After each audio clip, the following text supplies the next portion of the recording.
Acompáñennos nuevamente a hacer memoria. En este programa recordamos el pasado para entender mejor el presente. Porque nosotros Sabemos lo que hiciste y te lo recordamos. hoy, PPK, político u hombre de negocios.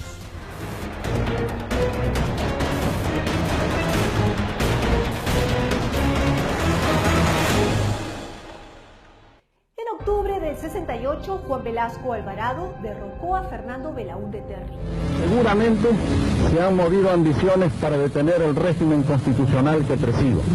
No puedo decir más porque me lo impide una elemental cortesía para con la Argentina y para con su gobierno. Rápidamente, el general intervino el complejo petrolífero de La Brea y Pariñas, en Piura, administrado por la International Petroleum Company. Acaba de promulgar el decreto ley que ordena la inmediata expropiación de todo el complejo industrial de La Brea y Pariñas. A pesar de la confiscación militar, la compañía pudo retirar del sistema financiero peruano 115 millones de dólares mediante el Banco Central de Reserva del Perú. La responsabilidad recayó en los gerentes del BCR, entre ellos Pedro Pablo Kuczynski.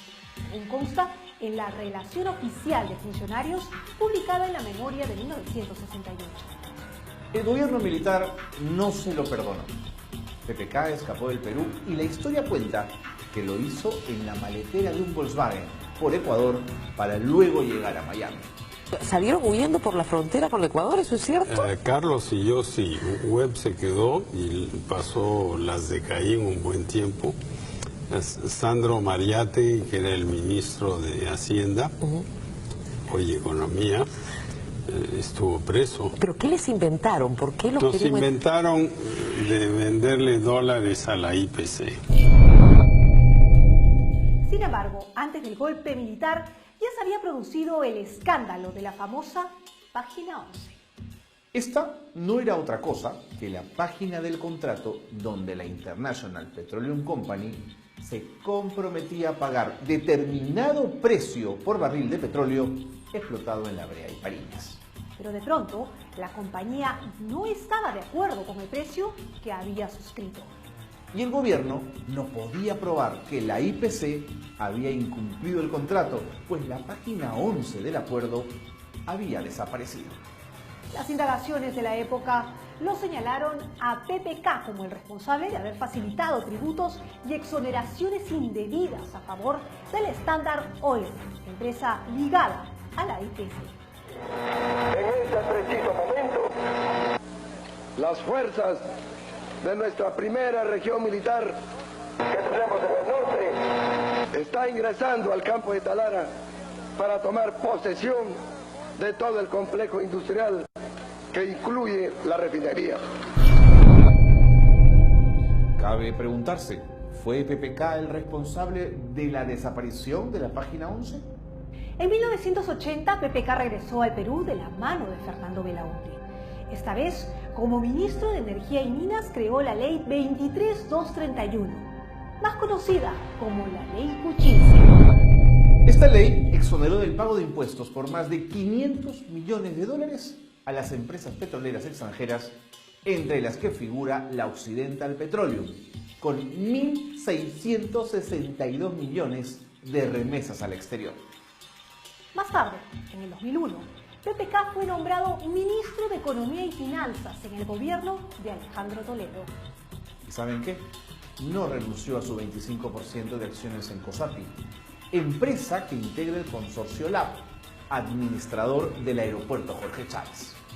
Coincidentemente, entre el 2001 y el 2002 se dictaron 4 decretos de urgencia para que el Estado asuma la cobertura por riesgo de las empresas aeroportuarias.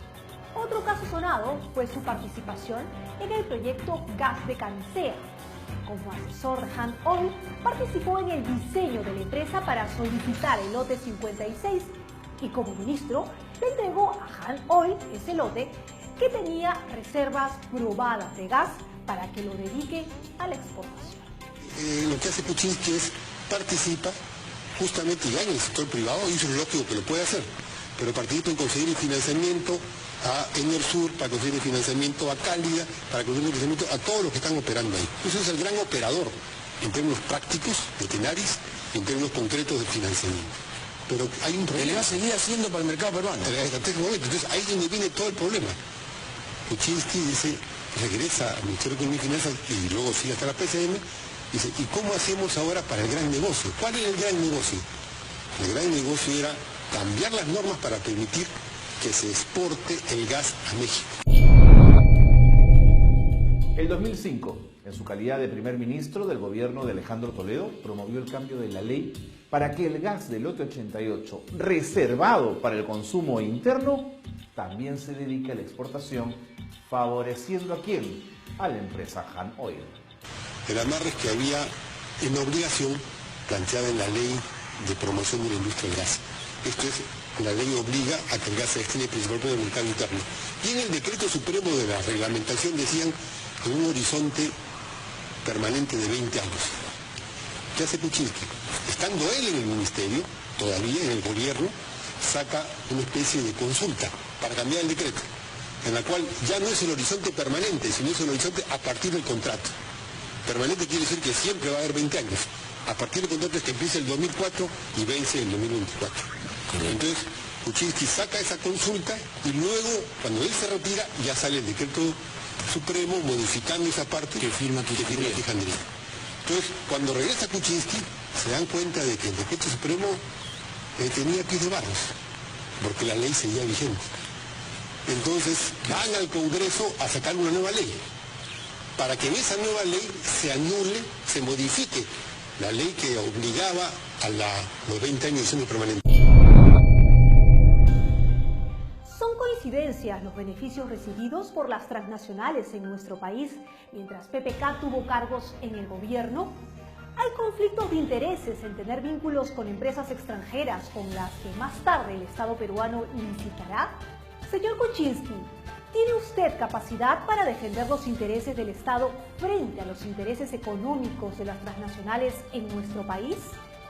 Los esperamos en el próximo programa de Sabemos lo que hiciste. Hasta entonces.